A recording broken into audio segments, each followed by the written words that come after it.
Assalamualaikum warahmatullahi wabarakatuh. Alhamdulillahi rabbil alamin. Wassalatu wassalamu ala asyrafil anbiya'i wal mursalin wa ala alihi wa sahbihi ajma'in. Sidang pendengar bicara ilmu yang dikasihi sekalian, bertemu kita sekali lagi dalam bicara ilmu, dan sesi bicara ilmu bermula pada September ini.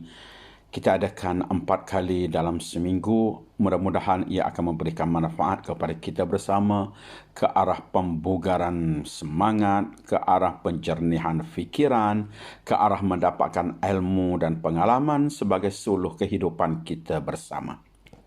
Dan pada hari ini, saya nak bawakan di atas tajuk gaji banyak tapi tak pernah cukup.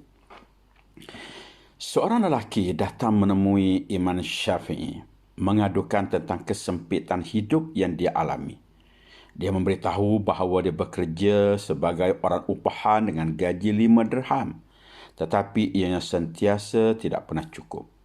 Lalu Imam Syafi'i menyuruh lelaki itu untuk menemui majikannya supaya mengurangkan gaji menjadi 4 dirham.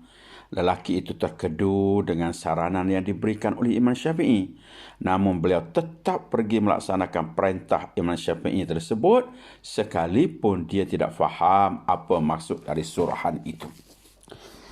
Setelah berlalu beberapa lama, lelaki itu datang menemui Imam Syafi'i mengadukan hal yang sama.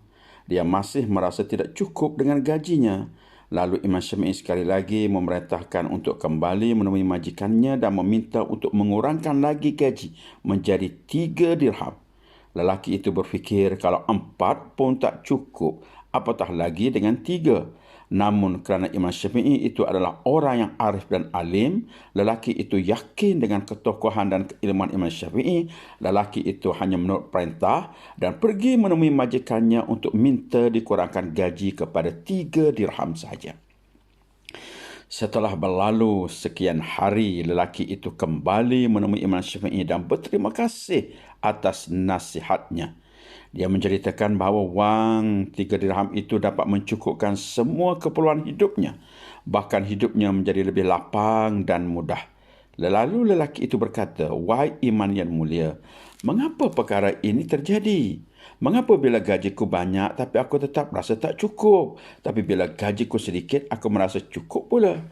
Ketahuilah, Imam Syafi'i menjelaskan bahawa pekerjaan yang dia jalani itu tidak berhak mendapatkan upah lebih dari 3 dirham. Dan kelebihan 2 dirham itu telah mencabut keberkatan harta dan rezeki yang dia miliki ketika bercampur keduanya. Lalu, Imam Syafi'i yang terkenal dengan seorang ulama yang banyak mencipta syair-syair ataupun bait-bait indah, membaca satu syair yang berbunyi, "Dia kumpulkan yang haram dengan yang halal supaya dia menjadi banyak. Yang haram pun masuk ke dalam yang halal, lalu merosakkan yang banyak itu." Barangkali kisah ini dapat menjadi pelajaran yang sangat berharga bagi kita yang bekerja. Jangan terlalu berharap gaji besar bila pekerjaan kita hanya sederhana. Jangan berbangga mendapat gaji besar padahal kerja yang kita lakukan tidak bersesuaian atau tidak seimbang dengan gaji yang diterima. Bila gaji yang kita terima tidak seimbang dengan kerja, artinya kita sudah menerima harta yang bukan milik kita. Semua akan menjadi penghalang dari keberkatan harta itu dan mengakibatkan hisab yang berat di akhirat kelak. Harta yang tidak bersekat ini akan mendatangkan permasalahan dalam hidup yang membuatkan kita susah sekalipun berteraburan benda-benda mewah dan lengkap. Wang banyak di bank, setiap hari bergaduh dengan anak dan isteri.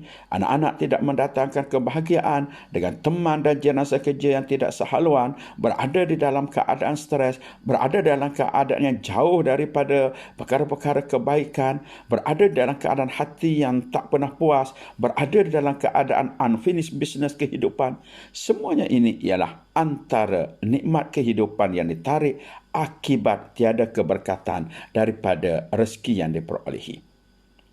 Dan dalam soal ini juga kita lihat bahawasanya kehidupan yang berkat itu sebenarnya akan sentiasa mencukupkan dan kecukupan itu membolehkan keberkatan di dalam kehidupan. Apabila mempersoalkan amaun banyak atau sedikit, berarti manusia tidak pernah puas sehinggakan mereka tidak tahu bersyukur. Maka tiadalah keberkatan dari Allah di dalam kehidupan. Sesungguhnya segala yang dimiliki oleh manusia di atas muka bumi ini, walau banyak mana atau walaupun sedikit, maupun mungkin tidak punya apa-apa, sebenarnya ialah semua itu adalah kurnia ataupun yang terbaik daripada Allah. Nabi Muhammad SAW bersabda, sesungguhnya Allah yang maha luas kurnianya, lagi maha tinggi akan menguji setiap hambanya dengan rezeki yang diberikan. Barang siapa yang redha dengan pemberian Allah, maka Allah akan memberkati dan melapangkan rezeki baginya. Dan barang siapa yang tidak redha, nescaya rezekinya tidak diberkati. Hadis riwayat Ahmad. Nabi melalui sabda ini sekaligus menjelaskan bahawa keberkatan dari Allah tidak ditentukan amaunnya, sama ada banyak atau sedikit. Keberkatan itu terletak di atas rasa keredaan Allah ke atas apa saja bentuk yang dikurniakan oleh Allah. Sebaliknya, rezeki itu sendiri merupakan perujian daripada Allah kepada manusia sejauh mana mereka benar-benar bertakwa dan berserah. Sebagaimana di dalam surah Ali Imran ayat 3, Ali Imran surah yang ketiga ayat 102 yang bermaksud, wahai orang yang beriman, bertakwalah kamu kepada Allah dengan sebenar-benar takwa kepadanya. Janganlah kamu mati melainkan dengan berserah diri. Dalam kita memahami pengertian rezeki yang berkat, kita tidak boleh membataskan rezeki itu hanya pada wang ringgit, tetapi meliputi kesihatan, ilmu, sahabat, masa lapang, idea dan pelbagai lagi, sehinggakan kemampuan melaksanakan ibadat juga merupakan rezeki. Bila kita dapat memahami makna rezeki yang berkat, secara tidak langsung kita sudah menambahkan rezeki dengan meluaskan pengertian rezeki itu sendiri. Jika seorang mendapat gaji yang besar tetapi tidak merasa cukup kerana terlalu banyak perkara yang perlu dibayar dan merasa tidak cukup. Sedangkan ada setengah orang berpendapatan sederhana tetapi cukup menyara isteri dan anak-anak, mampu membeli rumah, kereta dan mampu membiayai pengajian anak-anak ke universiti. Itulah tanda rezeki yang berkat. Dan sebagai kesimpulannya, banyak tidak semestinya cukup, kurang tidak semestinya tidak cukup. Biar sedikit asal berkat daripada banyak tetapi melarat dan mudarat.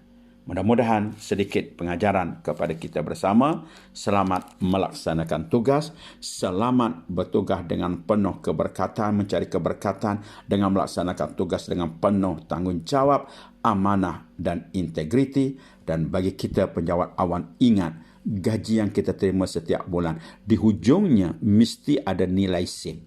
20 sen, 15 sen di hujungnya. Tak ada orang yang kosong-kosong. Ini bermakna kerajaan tidak pernah cuai walaupun 1 sen membayar gaji kita. Mudah-mudahan kita tidak pernah cuai juga melaksanakan amanah dan tanggungjawab bekerja. Selamat bertugas. Sekian. Assalamualaikum warahmatullahi wabarakatuh.